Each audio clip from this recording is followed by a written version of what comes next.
Welcome to the Institute of Applied Agriculture. I chose the Institute of Applied Agriculture because I wanted to make a career change from arts administration to something completely different. After 13 years in the Navy and 10 years working for the federal government, I decided I needed a change. Coming back to school was the hardest thing I ever did, from working full-time for 3 years to coming back to school, but it's the most rewarding thing I ever did.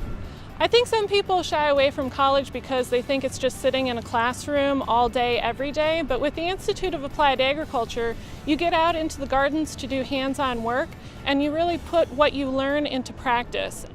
Being able to hands-on do welding and metalworking, to work weekly with sheep and lambs through the birthing process is just an amazing opportunity. It's working and learning with people every day who legitimately and genuinely care about you, the person, and then you, the student, second. And the Institute of Applied Agriculture was an affordable option as opposed to going into debt with a master's degree.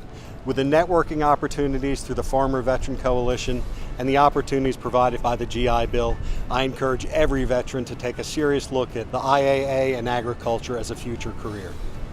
The University of Maryland's Institute of Applied Agriculture has its own admission policy. I will personally review every application that comes in, and I encourage you to join us. Come join us at the Institute of Applied Agriculture.